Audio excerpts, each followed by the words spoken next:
어제 우리는 말씀을 통해서 두려움의 주제에 대해서 함께 나누었습니다. 사람의 감정 중에 이 두려움이라고 하는 것, 사람의 이 성정 중에 두려움이라고 하는 것은 어디에서 기인이 되었는가? 죄에서 기인되었다 그랬습니다. 그렇다면 이 죄의 기원은 어디에 있는가? 사탄이요 마귀라고 그랬습니다. 여러분, 우리가 한번 생각해 보세요. 하나님께서 인간을 창조하실 때 하나님의 형상을 입은 우리 인간의 심성에 두려움이 있었을까요? 없었습니다. 우리가 그 모습을 어떻게 알 수 있을까요? 에덴 동산의 모습을 보면 금방 이해가 되지요. 여러분, 에덴 동산에 있었던 아담과 하와는 두려움이 없었어요. 여러분, 에덴 동산에는 어떠한 두려울 만한 건덕지도 없었습니다. 그런데 이 아담과 하와의 두려움이 임하게 된 그 동기를 살펴보게 되면 어떠한 연유인지를 우리가 금방 알 수 있는데요. 여러분, 옛 뱀이라고 하는 이 사탄이 다가올 때에 여러분 그 모습을 바라보면서 하와가 두려워하여 숨었나요? 그러지 아니했지요. 아주 천진난만하게 그 마음에 두려움이 없으니 대화를 시작하지 않았겠습니까? 이것이 에덴 동산의 모습이요, 그곳에는 낙원이라 파라다이스라 두려움과 같은 그런 성정은 없었어요. 여러분, 옛뱀이라고 하는 사단이라 그랬는데 그 옛뱀의 모습으로 등장하는 이 사탄의 모습, 여러분 웬만한 사람 같았으면 그 모습을 보고 금방 뒤로 넘어졌을 텐데요. 물론 그것은 죄를 범한 이후에 나타나는 두려움의 현상이겠습니다마는 과거에 필리핀에서 함께 동역자로 수고하던 바기오에서 살고 있는 이 선교사님 댁에 아침에 밥을 하러 눈을 비비고 일어나서 부엌에 들어갔는데 저 싱크대 위에 무슨 몽둥이 같은 게 하나 쭉 이렇게 누워 있는데 저게 지금 내가 제대로 보고 있나? 그리고 그렇게 잘 보니까 갑자기 이게 쑥 일어서더래요. 너무나 놀래가지고 보니까 코브라 뱀이. 여러분은 이 뱀은 냉혈 동물이라서 차가운 걸 좋아하거든요. 그러니까 그 더운 나라에 이 싱크대 위 이 스테인레스가 얼마나 시원하겠습니까? 그러니 거기서 밤잠을 즐기다가 방해를 받았으니 벌떡 일어서게 되었는데 그 모습을 보면서 너무나 놀래가지고 여보 뱀 나왔어 이렇게 말하고 싶은데 말이 나오지를 않대. 그냥 얼어붙어가지고. 여러분, 그런데 이 하와는 그러지 아니했어요. 천진난만한 모습으로 두려움이 없으니 대화를 시작하다가 결국 이 사단의 유혹에 넘어가서 죄를 범하게 되고 하나님을 거역하고 난 다음에 그 마음에 두려움이 임했습니다. 두려움이 임하게 되므로 나타나는 현상은 어떠한 모습이었나요? 하나님께서 서늘한 바람이 부는 저녁에 그날도 에덴 동산을 찾아오셔서 아담과 하와와 교제를 하시기를 원하셨는데, 여러분, 이 아담과 하와가 어떻게 했어요? 숨었다 그랬어요. 왜 숨었어요? 두려워하여 숨었다. 전에는 그와 같은 이 심성이 없었다, 그와 같은 감정이 없었다. 여러분, 이 부분에 대해 성경이 뭐라고 말씀을 합니까? 창세기 3장 9절에 있는 내용인데 우리 같이 읽도록 하겠습니다. 시작. 여호와 하나님이 아담을 부르시며 그에게 이르시되 네가 어디 있느냐? 내가 어디에 있느냐? 숨었으니 하나님께서 그들을 부르세요. 여러분, 그때 이 아담과 하와가 두려워하여 숨었다. 3장 10절에 있는 말씀인데 또 같이 읽습니다. 시작. 이르되 내가 동산에서 하나님의 소리를 듣고 내가 벗었으므로 두려워하여 숨었나이다. 두려워하여 숨었다 그랬어요. 이때부터 성경에 처음으로 등장하는 단어가 바로 이 두려움이라고 하는 이 단어가 등장합니다. 이는 죄의 결과예요. 죄성의 증거인 것이. 이 사건 이후로 이 두려움이라고 하는 이 단어, 성경 원어로는 야레 또는 마고르라고 하는 단어가 계속해서 나옵니다. 그 뜻이 두려워하다, 겁내다, 무서워하다, 이와 같은 뜻을 가지고 있습니다. 여러분, 이 단어는 에덴 동산에서 인간의 타락 이후로 성경에 지속적으로 등장을 하게 되는데 무려 몇 번이나 등장하는가? 508번이나 등장을 해요. 518번이나 그 단어가 계속해서 나옵니다. 여러분, 이와 같은 두려움이라고 하는 것은 본래 하나님의 성품도 아니에요. 인간에게 주어진 것이 아닌데 이 죄로 말미암아, 그리고 죄의 근원이 사단의 유혹으로 범죄하게 되니 그와 같은 이 감정이 우리의 마음에 있어. 여러분, 믿음의 사람들이 어떠한 일을, 또한 사명을 감당하고자 할 때에 그 두려움으로 말미암아 자신감이 없어요. 기가 죽어 시작하는 그 모습과 그렇지 않아 하나님이 우리에게 주시는 마음은 두려워하는 마음이 아니니 여하튼 믿음을 가지고 전진하는 자는 이미 이겨놓고 싸우는 것입니다. 그러므로 이 두려움은 하나님께서 주신 마음이 아니다. 그렇다면 하나님께서 본래 우리의 마음에 주신 마음은 어떠한 마음이었을까요? 이에 대해 성경은 아주 명료하게 분명하게 우리가 말씀하고 있는데요, 디모데후서 1장 7절에 뭐라고 말씀하십니까? 우리 같이 읽겠습니다. 시작. 하나님이 우리에게 주시는 것은 두려워하는 마음이 아니요 오직 능력과 사랑과 절제하는 마음이니. 오직 능력과 사랑과 절제하는 마음이 원래 하나님이 우리에게 주신 마음이다. 여러분, 능력이 없기 때문에 두려워합니다. 사랑이 없기 때문에 두려워해요. 절제가 없기 때문에 두려워해요. 행여나 이와 같은 모습으로 인해서 내가 타락하는 것은 아닌가? 중독에서 헤어나오지 못하는 것은 아닌가? 절제하는 마음이 없어서 두려워하고, 사랑하는 마음이 없어서 원수가 두렵고, 능력이 없기 때문에 사단의 계계와 권세 앞에서 무릎 꿇을 자신의 모습이 그려져서 두려워하고, 하나님께서 우리에게 주시는 것은 두려워하는 마음이 아니요 오직 사랑과 능력과 절제의 마음이다.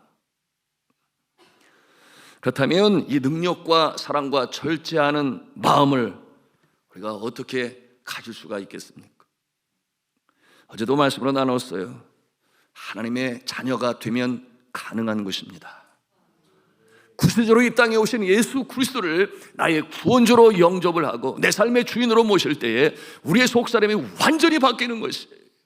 그리고 심령 가운데는 성령이 역동적으로 역사하시니 성령이 우리에게 주시는 열매가 나타나서 사랑과 실학과 화평과 오래 참음과 자비와 양손과 충성과 온유와 절제니 이와 같은 것을 금지할 법이 없다. 여러분, 이와 같은 마음으로 여러분 우리에게 주어진 사명을 감당하는 자 승리하는 줄로 믿으시길 바랍니다. 그러므로 주님께서는 말씀하십니다. 요한복음 1장 12절에 우리가 익히 잘 알고 있는 말씀, 어제도 함께 외쳤는데요, 같이 읽습니다. 시작. 영접하는 자 곧 그 이름을 믿는 자들에게는 하나님의 자녀가 되는 권세를 주셨으니. 그리고 이어 주시는 13절의 말씀이 뭐라고 그러는가 또 같이 읽습니다. 시작. 이는 혈통으로나 육정으로나 사람의 뜻으로 나지 아니하고 오직 하나님께로서 난 자들이니라. 아멘. 그 말씀을 다시 한번 띄워주시기 바랍니다. 여러분, 이 말씀에서 혈통으로나 라고 말씀하는 것은 유대인의 혈통 중에서만이 구원받는다? 아니라는 것이에요. 그런가 하면 육정으로나 말씀하고 있는 것은 어머니 아버지가 예수를 믿기 때문에 자녀가 저절로 예수 믿게 된다? 그것도 아니라는 것이에요. 그런가 하면 사람의 뜻으로 나지 아니하라고 말씀하고 있는 것은 어떠한 권세 있는 자가 임금이나 왕이 인정하고 선포하기를 이제 너는 구원받았다, 그렇게 선포함으로 되는 것도 아니라는 것입니다. 그러므로 뭐라고 말씀했어요? 오직 하나님께로부터 난 자들이니라. 여러분, 우리가 이렇게 구원받는 것은 이처럼 혈통으로나 육정으로나 사람의 뜻으로 나는 것이 아니라 오직 하나님의 작정과 계획과 은혜 가운데 이루어지는 줄로 믿으시길 바랍니다. 그러므로 우리는 자랑할 곳이 없어요. 주님의 은혜에 감사하고 감격하고 나같이 못난 존재를, 부지깽이만도 못한 존재를 하나님이 구원하시고 또한 사명을 주셔서 사용하시는구나. 이와 같은 감사한 마음을 가져야 하는 것입니다.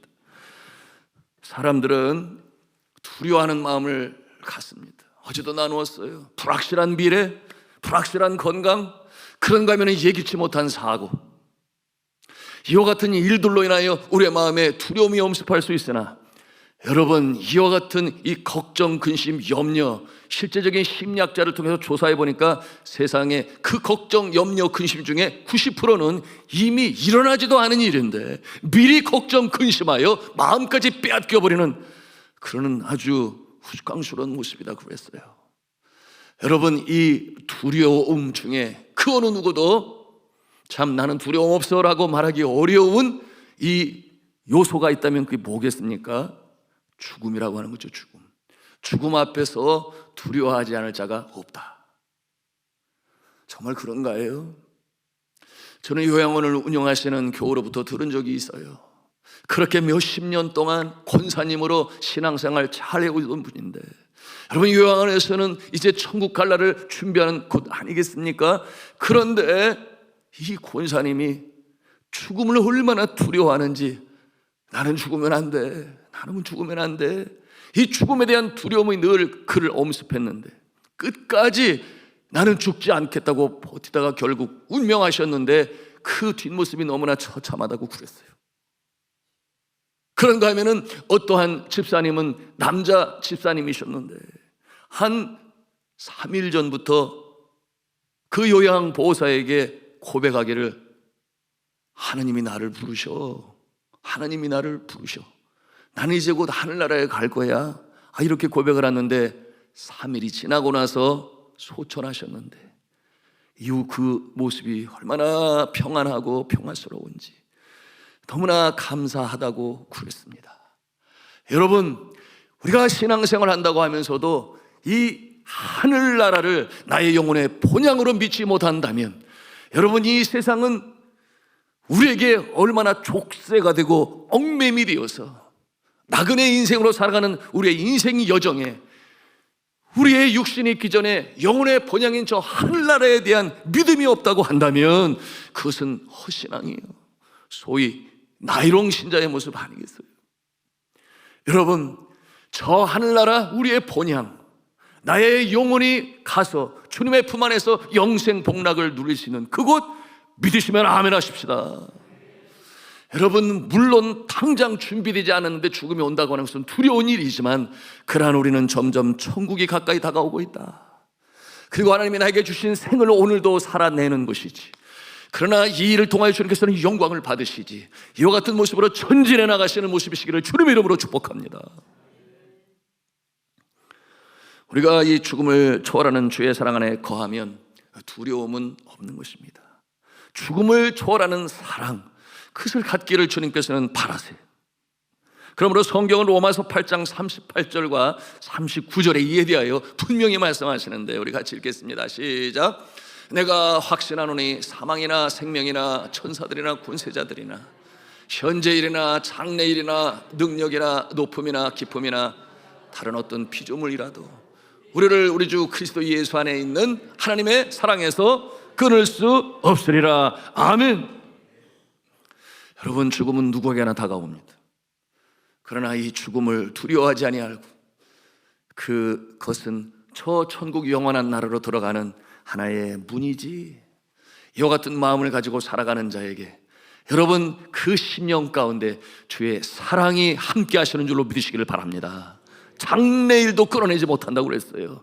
미래에 대한 불확실함, 우리 믿음의 사람들은 확신을 가지고 말씀 가운데 견고히 서야 하겠습니다. 그렇다면 우리 앞에 다가오는 이 태산과 같은 장애물, 큰 파도 같은 세파 속에서 어떻게 평정심을 유지하며 전진해 나갈 수 있을까요? 여러분, 가장 중요한 요소는 곧 믿음인 것입니다. 믿음만이. 여러분, 우리가 찬송으로도 부르지 아니합니까? 할 수 있다 하시니는 나의 능력 주 하나님. 그 다음에 뭐라고 그랬어요? 의심 말라 하시고 물교류를 걸으라 하시네.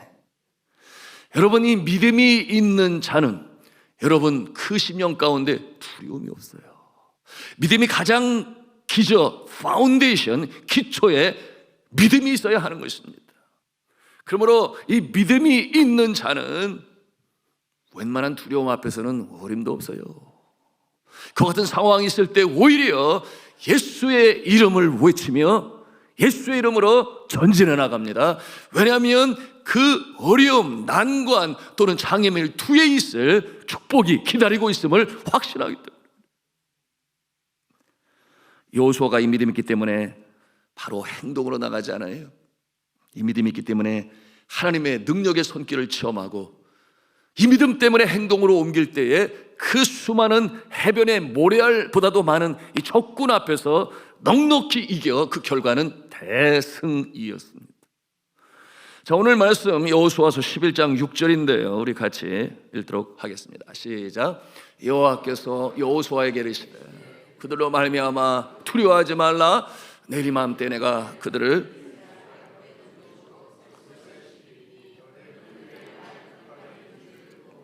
그들의 병거를 불사르라 하시니라. 아멘. 그런데 그 다음이 정말 중요하죠.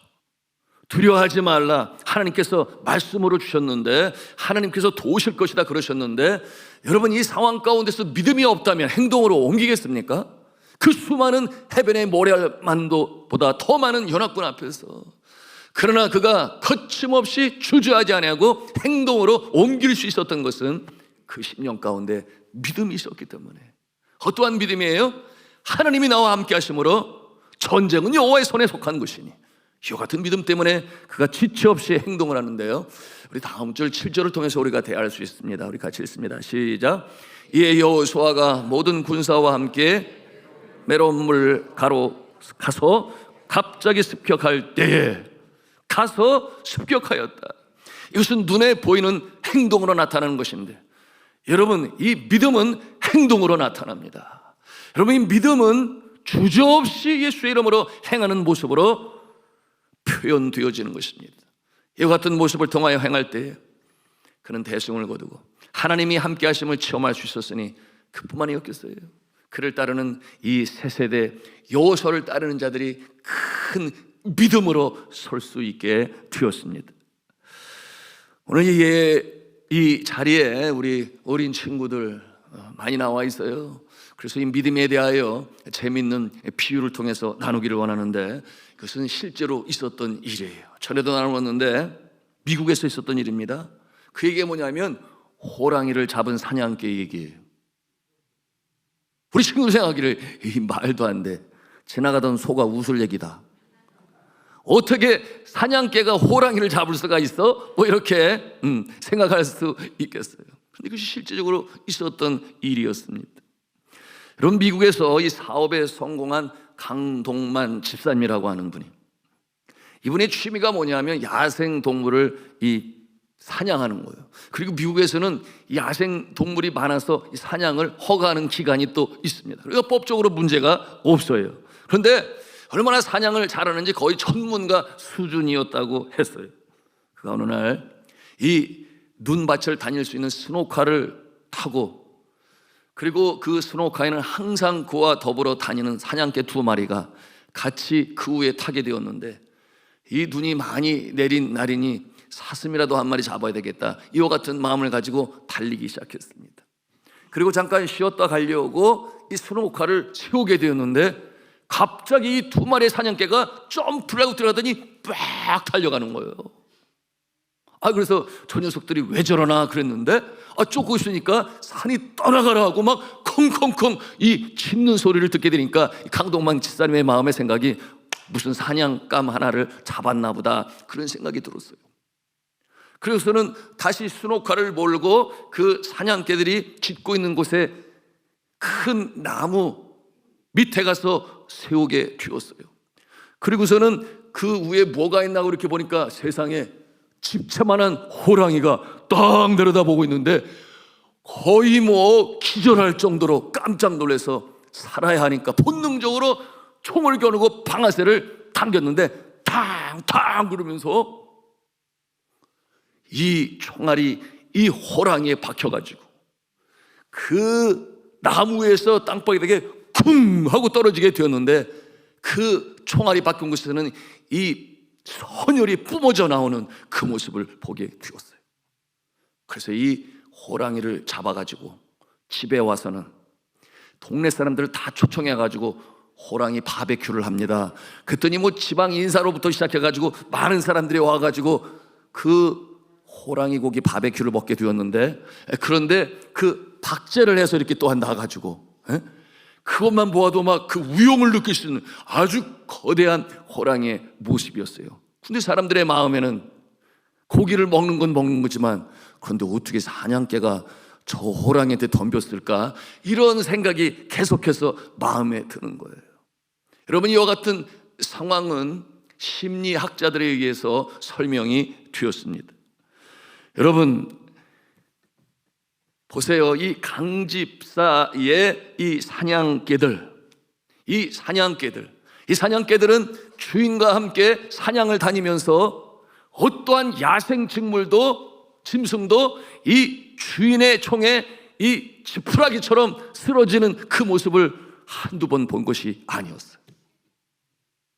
그러니 여러분, 엄연하게 사실대로 말하면 이 호랑이 앞에 선 이 개의 모습은, 사냥개의 모습은 오금이 저려서 꼼짝도 못하는 것이 정상의 모습인데, 이 사냥개들이 그야말로 어떤 모습이었는가?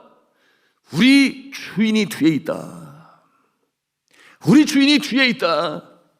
어떤 야생 짐승도 우리 주인의 총 앞에서는 나가 떨어지지 않는 것이 없다. 이와 같은 확신이 이 사냥개의 마음에 늘 있는 거예요. 이와 같은 상황에서 어떤 일입니까? 그날도 이 호랑이가 어슬렁거리고 있는데 갑자기 느닷없이 두 마리의 사냥개가 막 컹컹 짖으면서 달려오니까 자신의 정체성을 잃어버렸어요. 내가 호랑이인지도 모르고 기세에 눌려가지고 이게 도대체 어찌된 영문이냐 생각을 해가지고 도망을 쳐서 나무 위로 올라가게 되었으니, 이런 호랑이도 있어요, 세상에. 자신의 정체성을 잃어버리고 오금도 못 빌 이 사냥개 앞에서 기세에 눌려가지고 그걸로 도망치게 되었으니, 여러분, 그러므로 사냥개가 그렇게 시절될 때 영락없이 주인이 와서 그 호랑이를 쏘아서 죽게 하였으니, 여러분, 이와 같은 이야기를 통하여, 실제적인 이야기를 통하여 우리에게 시사하는 바는 무엇입니까? 여러분, 우리에게는 전지전능하시고 광대하신 하나님께서, 만왕의 왕이신 주여 하나님 아버지께서 우리와 함께 하심을 믿으시기를 바랍니다. 그러므로 다윗과 같은 믿음을 가지고 있었어요. 내가 사망의 음침한 골짜기로 다닐지라도 해를 두려워하지 아니할 것은 주께서 나와 함께 하심이라. 여러분, 그와 같은 믿음이 물맷돌 하나로 골리앗 장군을 이길 수가 있었으며, 사자의 발톱에서 또한 이 사자 이빨과 곰의 발톱에서 아비의 양을 지킬 때에 그의 마음에는, 여러분, 하나님이 나와 함께 하시는 나는 승리할 수 있다. 여러분, 주의 지팡이와 막대기가 나를 안위하신다. 이와 같은 믿음으로 그가 승리할 수 있었던 것입니다.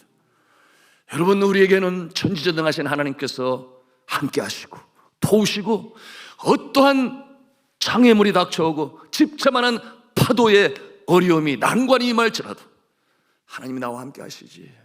하나님께서는 이와 같은 난관을 극복하심으로 다시금 믿음을 더 견고히 세우시고 더 크고 깊은 믿음으로 세우시기 위하여 이 가운데 나를 밀어 놓으신 것이지. 그러면 나는 예수 이름으로 나아간다. 여러분, 이와 같은 믿음으로 금년 안에 어떠한 상황 가운데서도 예수 이름으로 승리하시기를 주님의 이름으로 축원합니다.